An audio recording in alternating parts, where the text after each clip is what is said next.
So I was explaining the position of the Gita.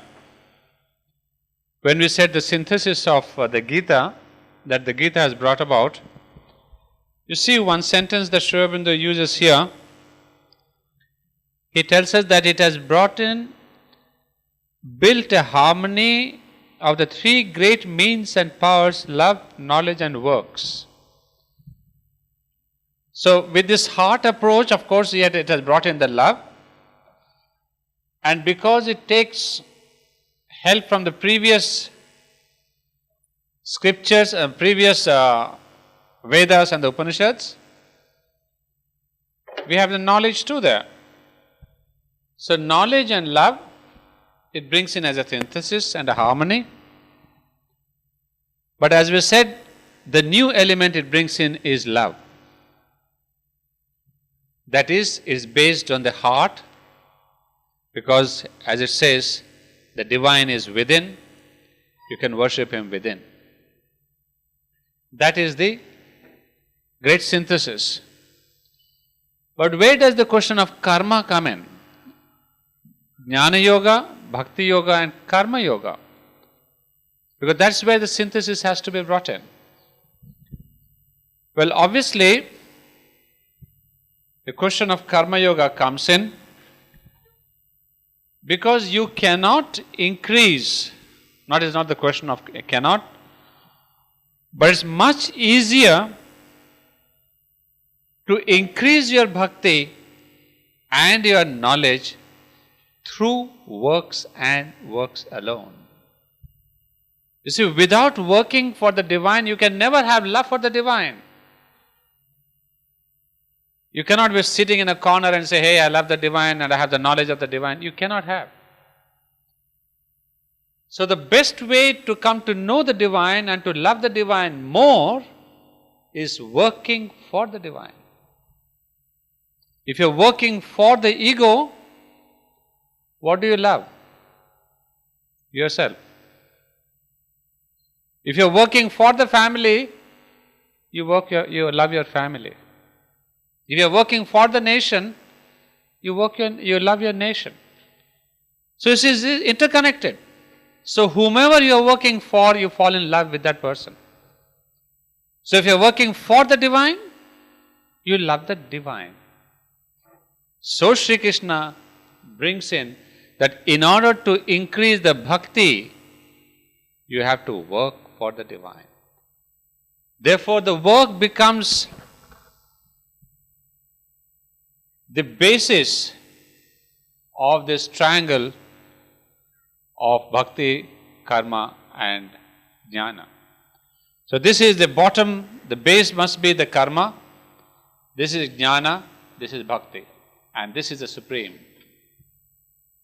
So it is this bhakti, the karma, bhakti and jnana that will lead you to the supreme Purushottama. The apex is Purushottama. So that is the formula given by the Gita. So Gita could have stopped at love only, but it says, how do I increase the bhakti? Jnana Marga, still you can sort of, sit in the library, meditate. You need not work as much.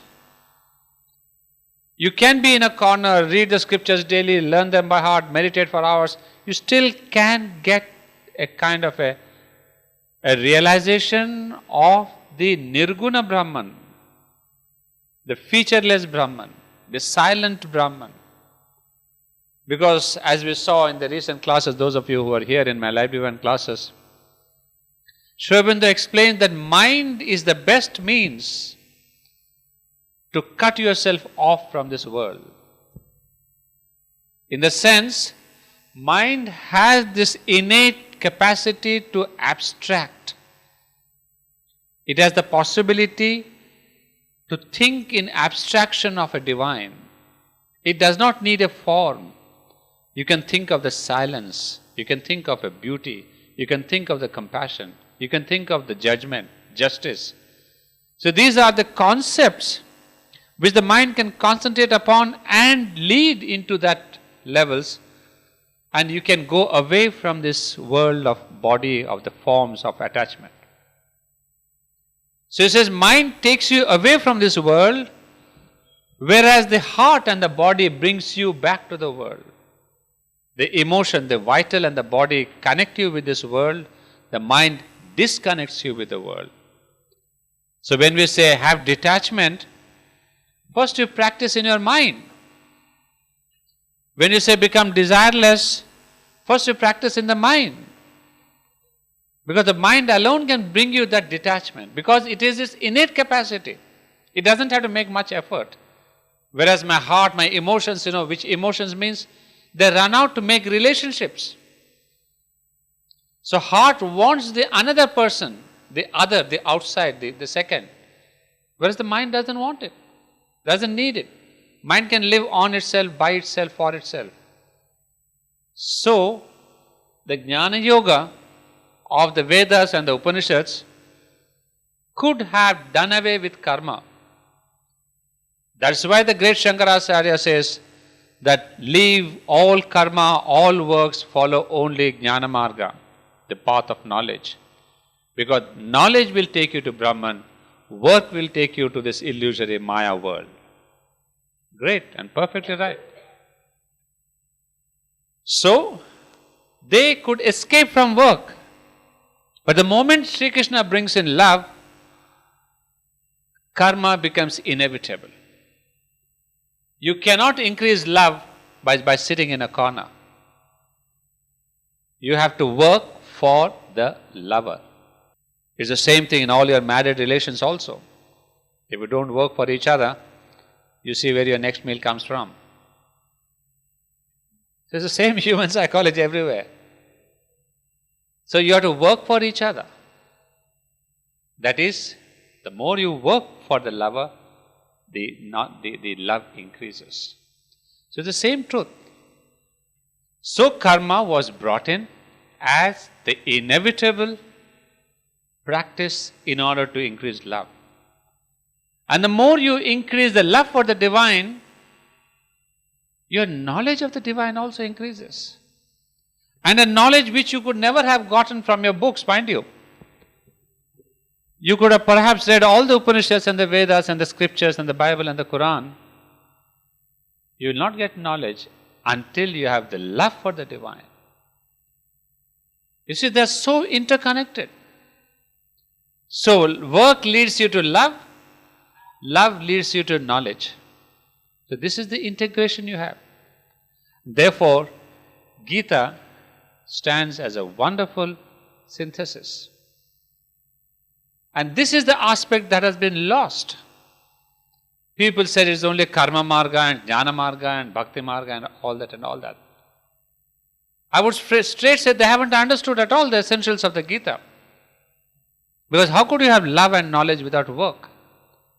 And the reversal, if you love the divine, you want to work more for the divine.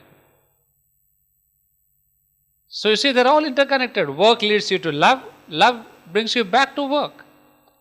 So you cannot say, no, I love the mother, but I want to sit in my cozy room and see the TV all through the day.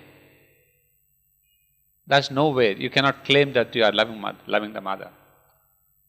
So that is why the ashram sadhaks or every sadhaks in the world, those who love the mother want to work more. Because it becomes, it's like, when you're breathing, you take oxygen. You cannot separate oxygen from hydrogen and say, no, carbon dioxide, and say, no, I breathe only this. So breathing means taking oxygen. Working means taking in love. Loving means working much more. So this is how Sri Krishna gives an absolute synthesis of love, works and knowledge. So this is what Sri Aurobindo takes up in his own sadhana. Someone yesterday was asking the question, what do we follow, the old yogas or Sri Aurobindo? Sri Aurobindo takes the essence of the old yogas. There's a love, knowledge and bhakti are the essences. But these must be done together. The old yogas tell you to do it separately. Some even reject karma, some reject jnana, some reject bhakti. But Sri Aurobindo says, is not possible. That is why it is called the integral path. So this integral path, we have to work till the last breath. As long as the body is there, you work for the divine. So this is the basic synthesis that Sri Aurobindo refers to here. Now we have the fourth one. There is yet another, the Tantric, which though less subtle and spiritually profound, is even more bold and forceful than the synthesis of the Gita. For it seizes even upon the obstacles to the spiritual life and compels them to become the means for a richer spiritual conquest, and enables us to embrace the whole of life in our divine scope as the Leela of the divine. And in some directions it is more immediately rich and fruitful, for it brings forward into the foreground, along with divine knowledge, divine works, and an enriched divine devotion of divine love, the secrets also of Hatha and Raja Yogas, the use of the body and of mental ascesis for the opening up of a divine life on all its planes, to which the Gita gives only a passing and perfunctory attention. The fourth one, the Tantra, is in fact the most difficult, but till now, till the coming of Sri Aurobindo, the completest synthesis. People do not know about it. They think Tantra Yoga is all that black magic and all that this and this. But Tantra is, as a synthesis, one of the broadest syntheses until the coming of Sri Aurobindo. Why? What have we seen till now? The mind, the heart. We have seen the outer man with the Godheads. We have seen the Atman with the Brahman. And in the Gita we have seen the innate, immanent divine with myself. Man and the immanent divine. So at every level there is a different synthesis that's taking place. Outer versus outer, Vedas. The deepest Atman versus the supremest God, divinity, Upanishads. And the immanent divine with my life. With my outer life, the immanent, the within. That's another great synthesis. But then Tantra is the most marvelous synthesis because it takes in Jnana Yoga that belong to the Vedas. It takes in the Bhakti that belongs to the Gita, as well as Karma, because as we say Bhakti, it goes with Karma also. So it takes in the question now of the karma or the body through Hatha Yoga and Raja Yoga. Raja Yoga is the Jnana Yoga. What's happening here? You see, in this synthesis, we have forgotten one very important element, the body. The Vedas said concentrate on your mind and the meditation. The Gita said concentrate on your heart and the psychic being and your life. And so till now all the yogis and the yogas rejected the body as a great burden, almost a curse, a prison for the soul. So escape this prison as fast as you can. Liberate the soul. All negative attitude to the body. So we have survived. All the religions till now have been telling us the same story. Body is a cursed thing. That is why the Buddha says to be born is a big curse in a way. So you see, all that people have rejected. But for the first time, Tantra says no. Body also has a divine part in it. And for the first time, till here, 1 + 2 + 3, they concentrated only on the Purusha, the Ishvara, or what we say, the Brahman. But Tantra for the first time concentrate on Shakti. So you see how Tantra brings in a greater synthesis. It speaks of the Brahman, the Purusha and Shakti. Shakti is not there even in the Upanishads or the Gita or the Vedas. Vedas speak of the Aditi, the Supreme Mother. But there is only a mention of her, she doesn't come to the foreground. But Tantra for the first time it says, Shakti is the most important thing in this world, not the Purusha. I mean, extraordinary logic. It says for manifestation, energy is important. For realization, consciousness is important. So what the Vedas have done is to take you to the Purusha through meditation. You contact the Satchidananda, the Brahman consciousness. But for manifesting, for transformation, it is a Shakti. The force, the energy. You see, I may be standing here and looking all beautiful and great. But what's the use of my standing great here? I have to walk. And the moment I walk, it's the energy that makes me walk. If I don't have the energy, my body will collapse here. So, Tantra says for manifestation of a divine consciousness, Shakti is primary. So we have the great concept of Shakti brought in by Tantra, and we have the body consciousness, because they have realized that the body is like an antenna. All the energy is treasured and preserved there. That is why they have got these chakras, the serpent chakras, the Mooladhara, this chakra, that chakra. All the energy is there, coiled up. So they say awaken that energy, and then through the chakras it will go and transform.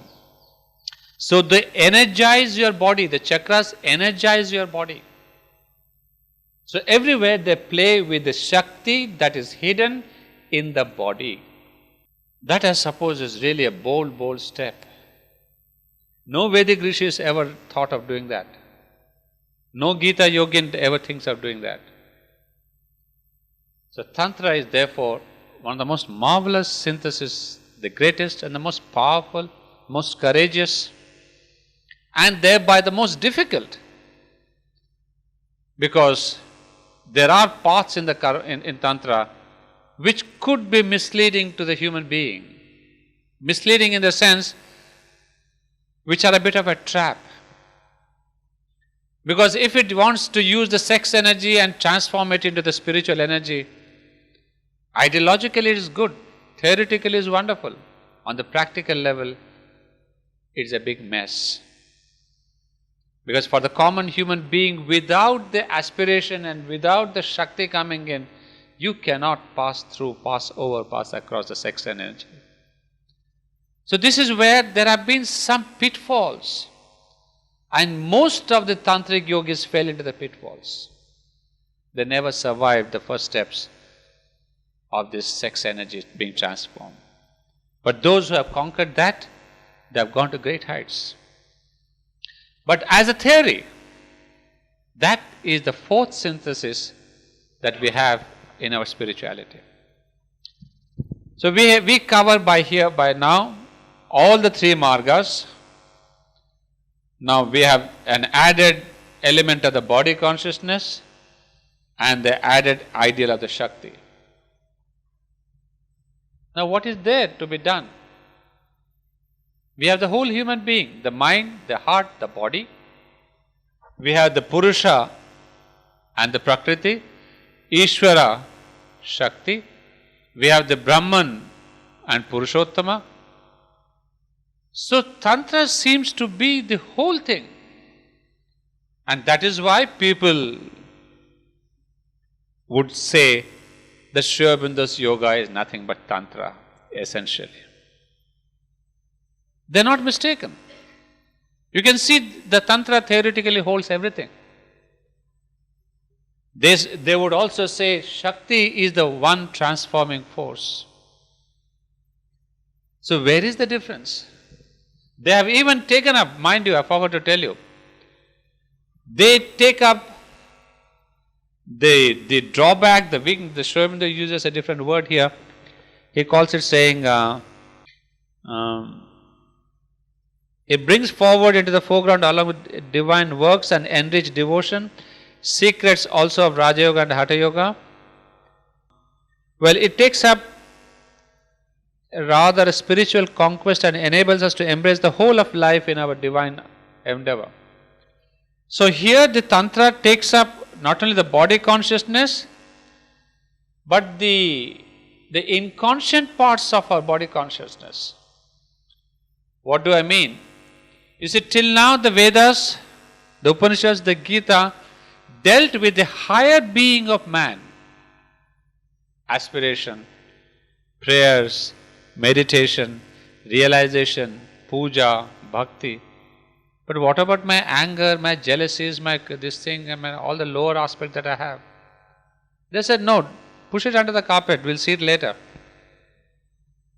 But now you realize the Atman, I am there within you. Come to the temple, bring a beautiful flower. But before coming to the temple, if I am angry, what happens to that? They said, no, push it under the carpet, because somebody is going to come later called Sri Aurobindo. He will bring the supermind, and it is that supermind which will drop all those things that you have been hiding under the carpet for millennia, called the subconscious. We have pushed everything into the subconscious till now. We have put on a lovely clean cloak, orange cloaks and white cloaks, and shown to the God, look, I am all a saint. But the devil inside, I never touched it. But for the first time, it's a supermind that is touching the devil inside. He said, I've seen all of you great saints, I'm not bothered about saints. Supermind is more interested in the devils. So all the devils in the world are coming to the forefront now.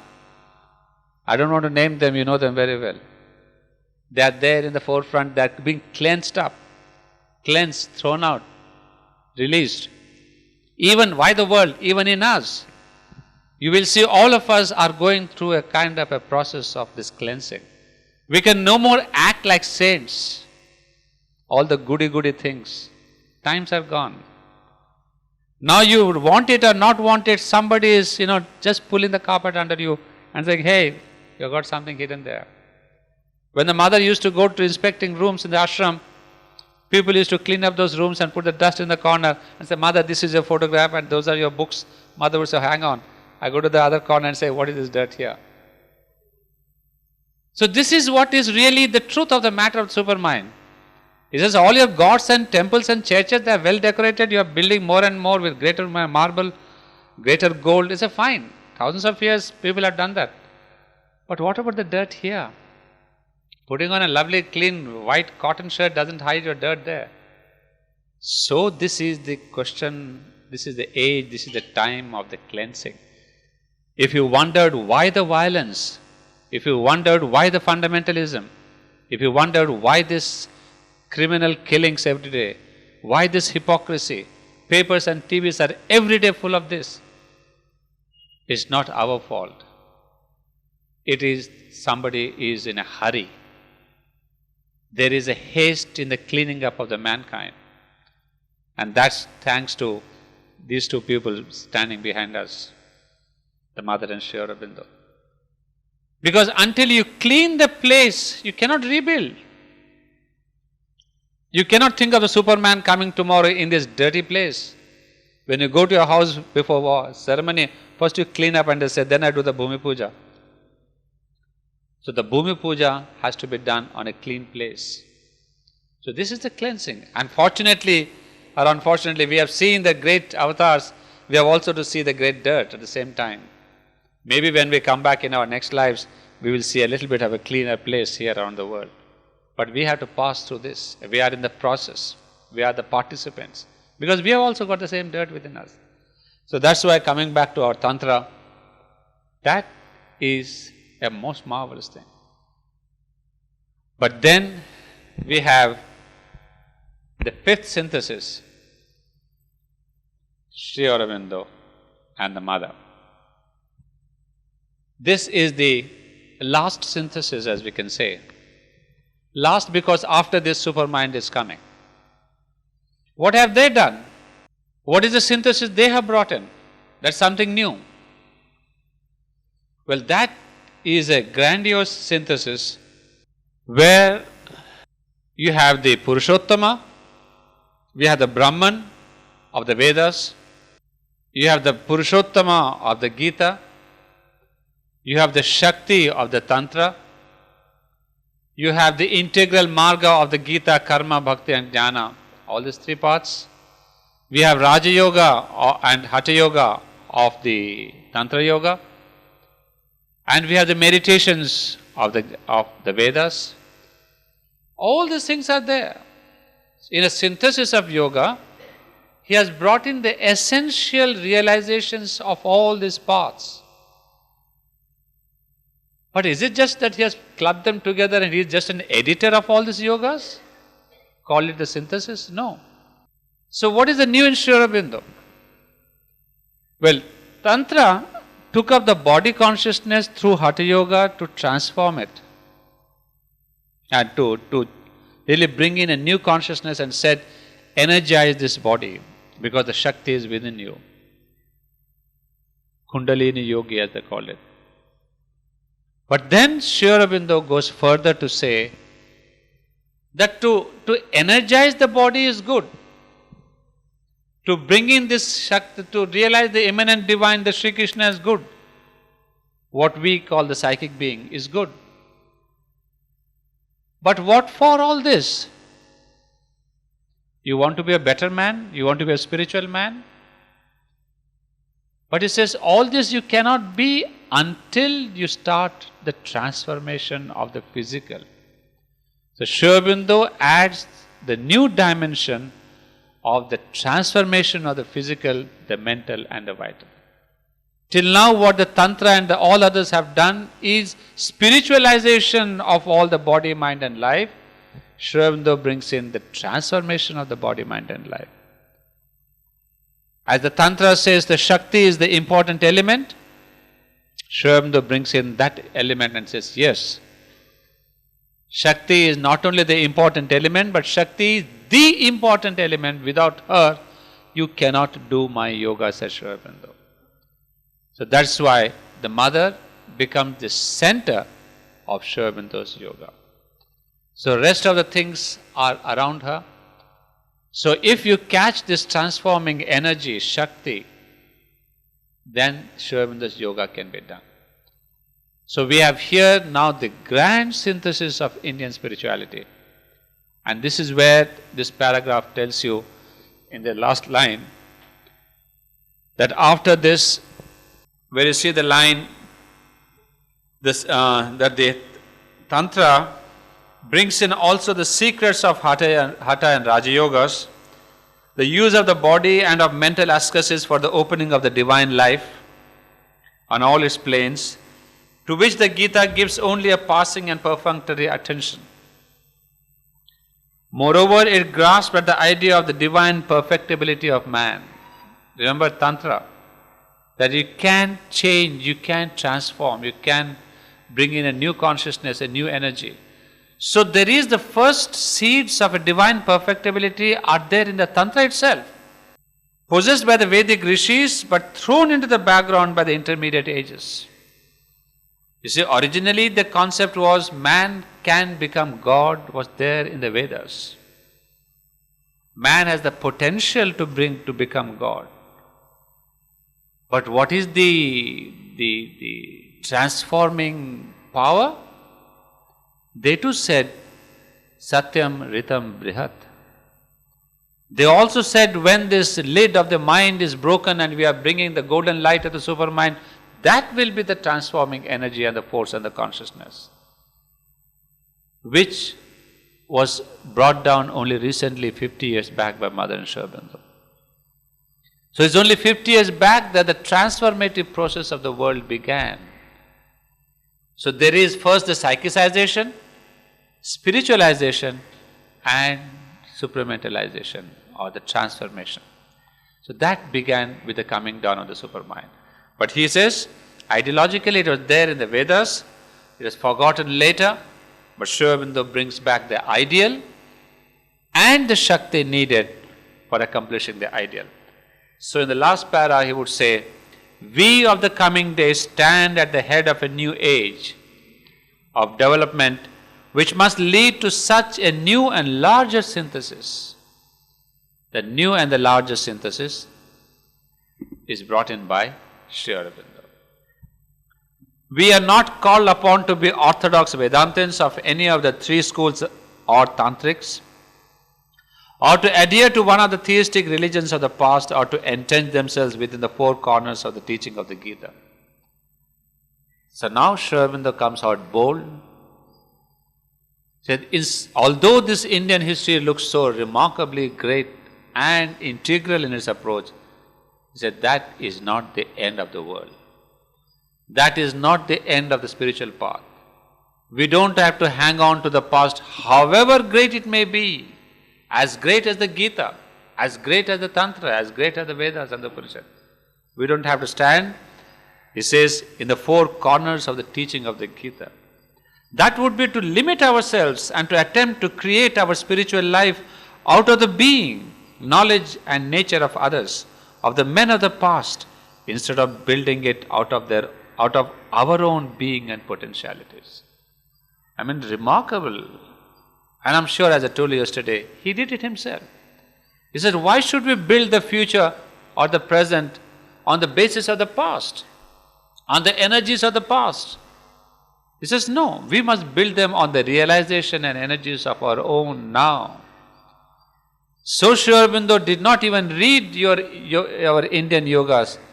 He practiced and realized himself, and then and after that he referred to the Vedas. We said, yes, Mr. Sri Aurobindo, you are right. So the Vedas were only a confirmation of Sri Aurobindo's experience.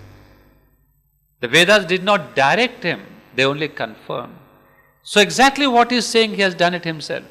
He has built the present on the basis of his own being and his own potentialities. Now the most famous sentence that you might have come across, we do not belong to the past dawns, but to the noons of the future.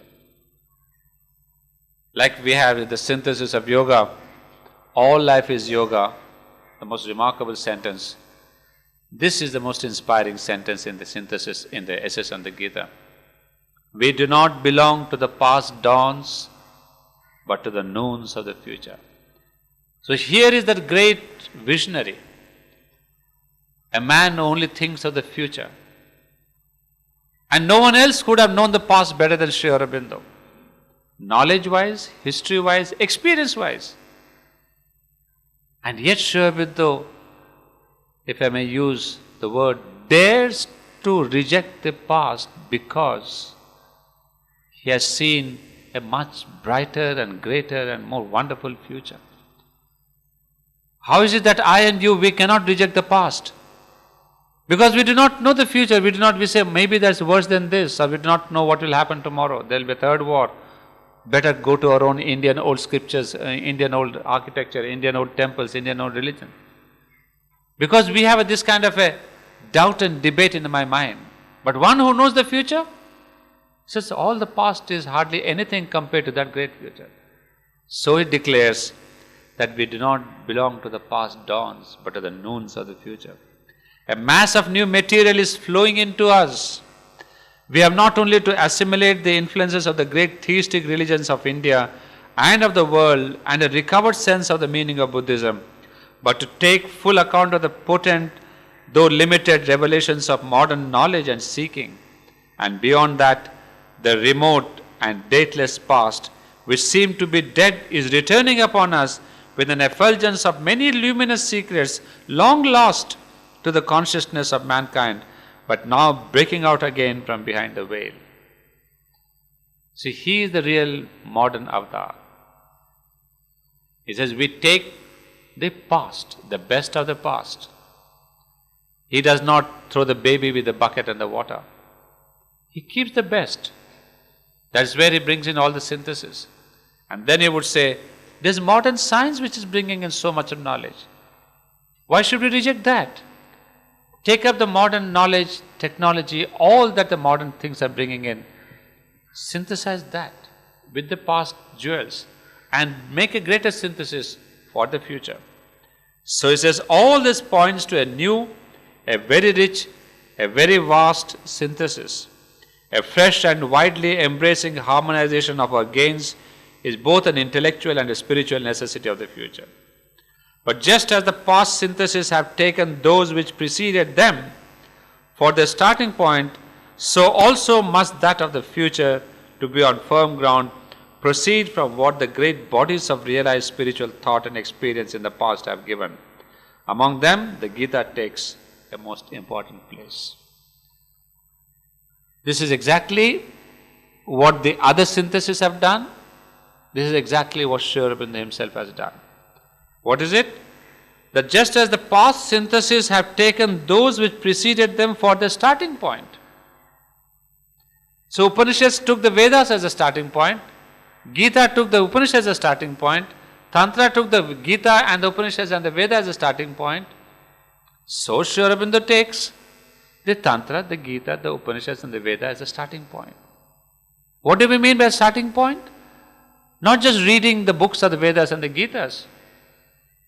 He experienced the Brahman in Kashmir. He experienced the Gita Purushottama in the Alipur jail. He experienced the gods and godheads in the banks of the Narmada river. So he had the great experiences of the past. All the great spiritual experiences of the Nirguna Brahman, Saguna Brahman, and the Ishvara and the immanent divine. You know, in Baroda, when he was going in the chariot, there was a big danger and suddenly the horses pull up. Because the horses stopped. Because there was a danger. And how do the horses stop? Sri Aurobindo says the divine, immanent divine from within, he came forth and he held the horses. So here was a remarkable man, the immanent divine, the Nirguna Brahman, the Saguna Brahman, and the universal Brahman. All this he experienced. So that was his starting point. And if he wanted to bring in the new, he had to make the synthesis of the past. Otherwise he could not have done it. So now we see the raison d'etre, the value of why Sri Aurobindo had to pass through all this before he came to Chandanagar and then start the supermind concept, came to Pondicherry to go beyond. So Pondicherry is the future, till Pondicherry is the past. Not only the time period, but experientially. So one who has gathered himself the past alone can go into the future. This was the great synthesis that Sri Aurobindo brings in. Well, that is the one, that's how we see the position of the Gita. Now you have a grand concept of this great spiritual knowledge that India has been following. So in that, there are multiples and umpteen number of small sects and creeds that have come up. Every other day you see in India so many sects coming up. Creeds and this, this Amma, that Amma. There are so many Ammas around the world. So many gurus. But all these people are helping in this massive movement. In the building of the Sri Lanka temple, even the squirrels helped. When Sri Rama was there, building the temple and the bridge to the Sri Lanka. So like this, these are all small squirrels, small animals, small monkeys, small people who are building a little stone here and there. But Sri Aurobindo is the Sri Rama who is building the bridge to the supermind. Maybe he has even built it. That's how the supermind came down in 1956. So this is the concept we have. Now, we go back to those 4th and 5th paragraphs which we skipped. Because I didn't want to give you those before we understood the real meaning of the synthesis of the Gita. So shall I take up those 4th paragraph, which is starting with the Gita. There is very little that is merely local. First I said, see the lines, a couple of lines down the paragraph. Thus it dwells on the ancient Indian system and idea of sacrifice as an interchange between gods and men, a system and idea which have long been practically obsolete in India itself and are no longer real to the general human mind. But we find here a sense so entirely subtle, figurative and symbolic given to the word sacrifice, and the conception of the gods is so little local or mythological, so entirely cosmic and philosophical, that we can easily accept both as expressive of a practical fact of psychology and general law of nature. Well, here he is giving us, as I said, how the Gita uses terminology from the Vedas and the Upanishads, but universalizes it. As it says, it takes away the local spirit. For example, the word yajna, sacrifice. One of the examples it gives is of the word sacrifice. So in the Vedas, we had this concept of yajna as an interchange between the gods and men, sacrifice of man to the gods. You sacrifice yourself, you sacrifice things and all that. But the same term of yajna or sacrifice is here changed into a psychological term. The Gita says, when it says that surrender yourself to me, so here the sacrifice becomes surrender. So you don't have to sacrifice a book or a thing or your things or your properties. Sacrifice your own thoughts, your own feelings, your own emotions, your own actions. That is the modern terminology called the surrender. So you see, Gita turns the same word yajna into a universal concept of surrender. You don't have to have the ceremony and the puja and all that of sacrifice. Because even now if I say yajna puja, then immediately you think of the wood and the fire and all the container and the ghee and all that. But that is localization. That is something called in the Vedas. But if I say every minute you sacrifice to the divine, so that becomes a continuous yoga. In Aurobindo it becomes a continuous process of surrender. So you see, one example that how the Gita uses the same word but changes its meaning. So like that you have other words also, even the words gods, it takes away that Vedic sense of the gods or the pantheistic gods. Then it says these are the gods of the psychological nature. And we have another example of the four orders, the fourfold order, as it says, equally the idea of action. According to the Shastra, the fourfold order of society, the allusion to the relative position of the four orders or the comparative spiritual disabilities of Shudras and women seem at first sight local and temporal. Now this is the great debate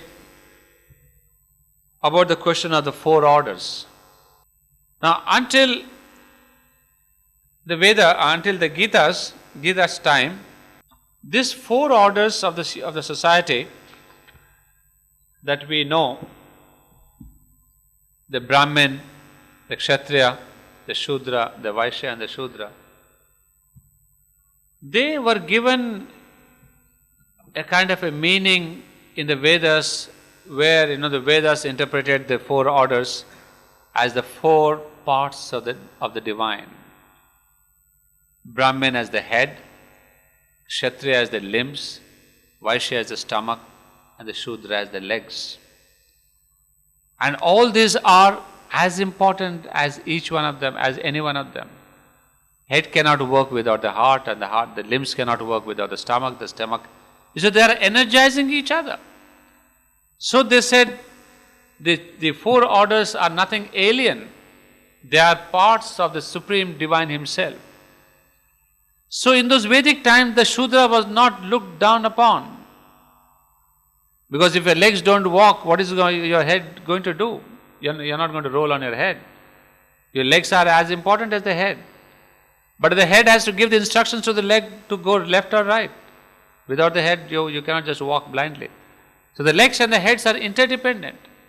So they were given a kind of a symbolic interpretation of the four orders. Brahmin is not superior, then the Kshatriya is not inferior, the Shudra is not the worst one. But this was a symbolic meaning. But when it comes to the Gita, you see, it again universalizes it. There's four orders, and it takes it up and gives it a psychological meaning. And that's what is great about the Gita is exactly what Aurobindo has done. It has always taken a psychological approach. And here, those of you who have the book, could you please turn to page 494? I hope it is the same chapter. Is it called the Swabhava and Swadharma? Is it there, the chapter? Just check up. Swabhava and Swadharma. The para beginning the ancient system of four orders. Is it there? Good. So I'll read out that para. It's much easier to take from his own writing. The ancient system of the four orders had a triple aspect. It took a social and economic, a cultural and a spiritual appearance. On the economic side, it recognized four functions of the social man in the community: the religious, the intellectual, the political, the economic, and the servile functions. There are thus four kinds of works: the works of religious ministration, letters, learning and knowledge; the work of government, politics, administration and war; the work of production, wealth making and exchange; the work of hired labor and service. So what Aurobindo is drawing our attention to is that this four orders is a natural order of the society. We have just given them the name of Brahmin and Kshatriya, but he says every society in the world has got these four orders. You may call them by any name, royal group or a servant group or the noble group or the kings or the rulers. But everywhere there are these four orders, that is religious ministration, because every country has got religion, temples, churches, whatever. So religious ministration, you call it Brahman or the popes or the fathers or mullahs, whatever it is. Then you have the question of the letters, and then you have the work of government. The smallest village has a panchayat, it has got the government. Even little society or a club you have, there's always the administration. So that is there, the work of government, politics and administration and war. And then the work of production. So you call it mechanical production, you call it agricultural production, you call it industrial production, you call it what you have to. Because for our survival, we do produce food, we produce material, we produce clothes, we produce articles. So we call them Vaishyas, but in another class you may say mercantile people, business class, industrial class. So Aurobindo says, where is the difference?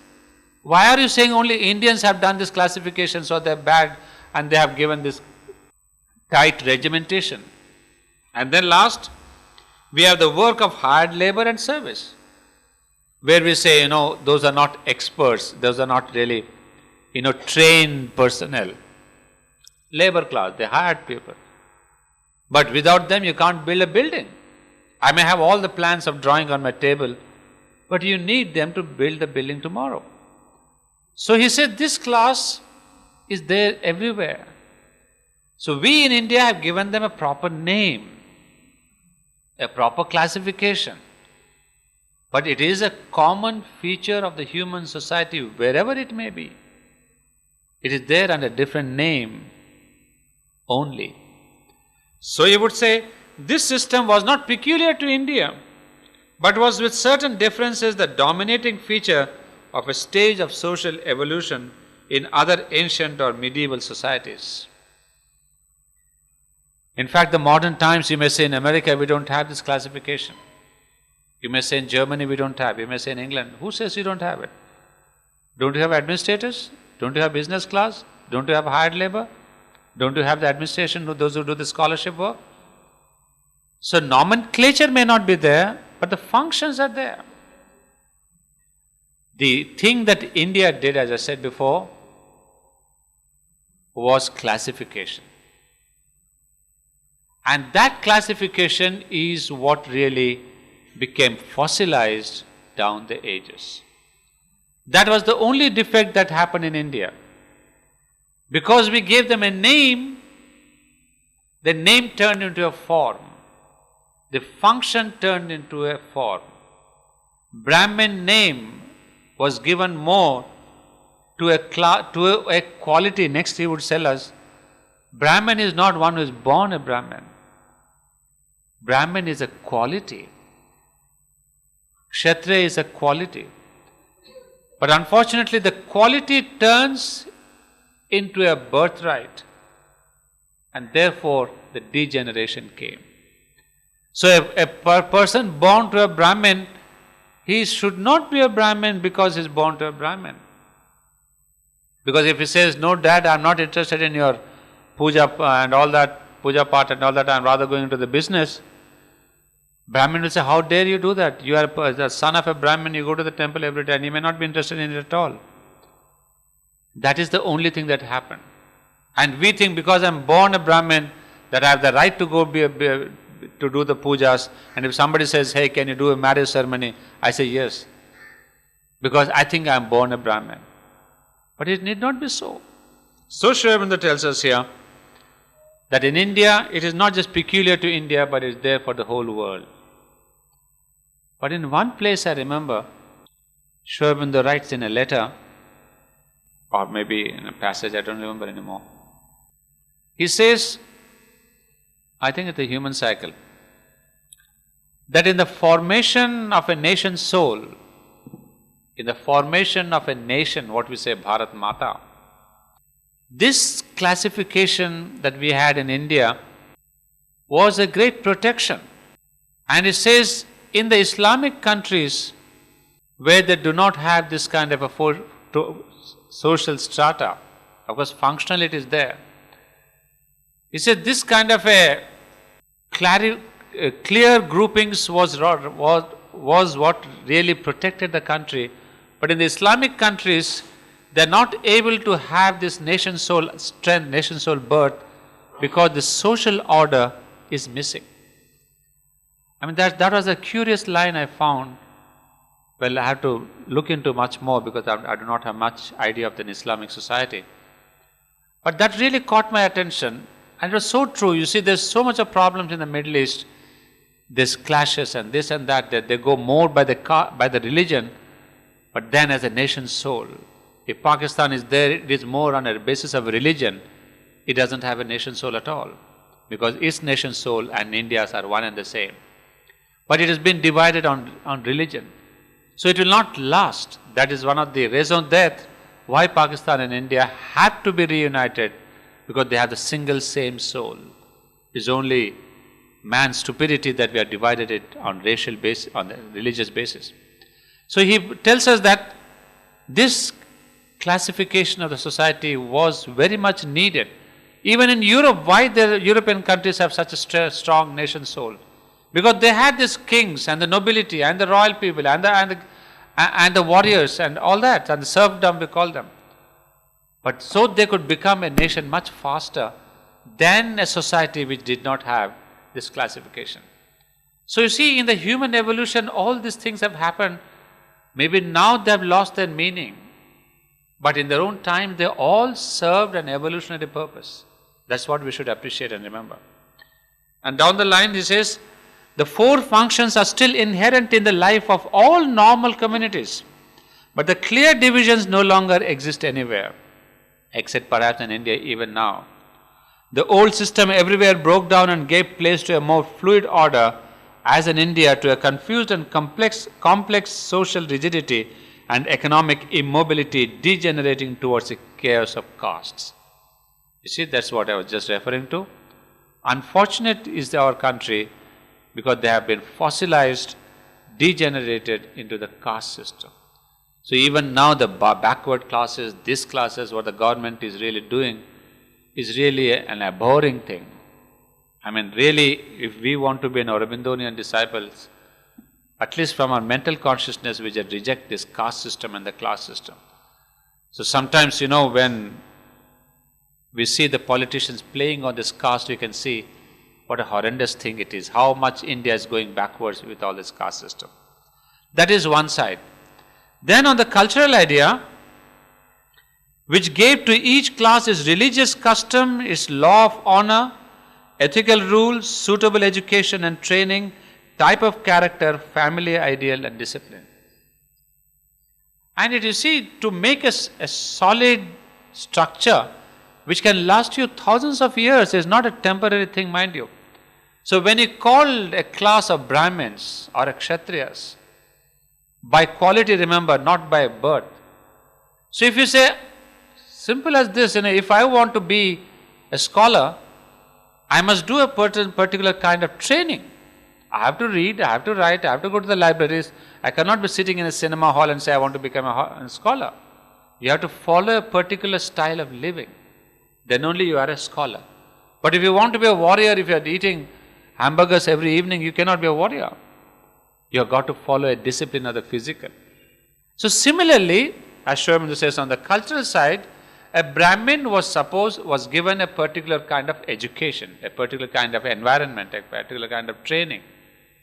But this fossilized. But this was a necessary thing. So this is what we call the cultural aspect of the Fourfold Order. Then the last one, religious, last line you see. Finally, wherever this system existed, it was given more or less a religious sanction, more in the East, very little in Europe, and in India, a profounder spiritual use and significance. The spiritual significance is the real kernel of the teaching of the Gita. Lastly, unfortunately I must say, Hinduism made Brahmin and Kshatriya and Shudra and Vaishya as a kind of a religious stamp was put on that. That was the mistake.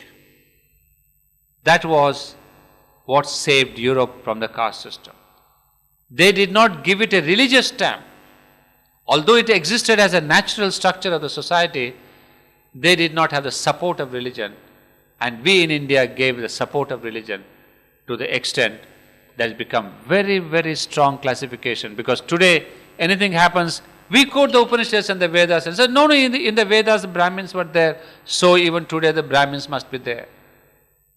But friends, you have forgotten how the Vedas said about the Brahmin and how you are saying about the Brahmin. You are now only a kind of a stamped figure on your passport. You have been given this kind of a stamp, but you don't have the knowledge. And the poor Brahmin doesn't even know which are the four Vedas. So this is what has happened, and this is the outcry of India. So this is where we made a mistake by giving it a spiritual, a religious sanction. And that's why in America and Europe, you don't get this. Although they are there as functionally, remember, as the first one says, on the economic level they are there, but not as a religious sanction. So you find the Western society free of this damn caste system. And even when the Westerners come here, you might have seen, they mix with everyone. It could be a Shudra or a Vaishya or a Brahmin. They don't see a human being is a human being. She may be from this order or from this class or that class, because they have not been trained in their mind to see this classification. But we in India, wherever we go, say, oh, he is a Shudra, be away from him, he is a Brahmin, he is my caste. We really group ourselves into caste so fast. And thanks to the great politicians, they always put the fire of casteism in our hearts. With every election, all this casteism is renewed, and we are never let off from this terrible hook of casteism. So this is, you see, the idea. Why did I bring it in? That the Gita does not accept this caste system as it is today. It is accepting the caste system as qualities, gunas, as it says. Sattva guna, Raja guna, Tamas guna. And these gunas are the perennial characteristics of our nature. I mean, you cannot deny sattva and rajas, and even every tree is tamas or sattva. I am a rajas, you are a sattva guna. So the logic of the Gita is that these classes are based on the three gunas. And the three gunas are an eternal part of Prakriti. Nobody can change that. We can have millions of combinations. I can be a sattva rajas, or rajaso tamasic, tamaso sattvic. I can have millions of shades. But he says, human being is built out of the three gunas. And the way he is built, somewhere the sattva is more important, somewhere the rajaso is more prominent. The more where the rajaso is prominent, you say, you are the kshatriya. Only that much.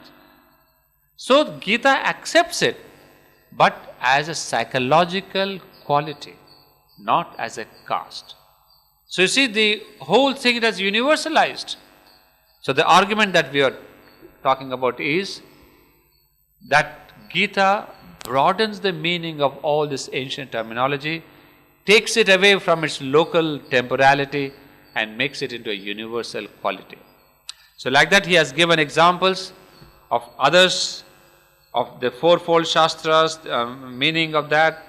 Then we have the other questions of Shudras, women, language, etc. So I suppose we will take up the next para 5 and 6. I'll conclude that tomorrow, because we'll really get into we'll get bogged down into Sankhya and Yoga. And why I have to tell you something about the basics of Sankhya and Yoga is, unfortunately, this Sankhya and Yoga comes in the part 2 of the book, which we have already covered, and we are not going to take it up in our studies now. So just to give you a bit of the idea, because next para is how Gita is a synthesis between Sankhya and Yoga and all philosophies. So tomorrow we'll speak about this and a bit about Sankhya Yoga and how the Gita is a synthesis of all that.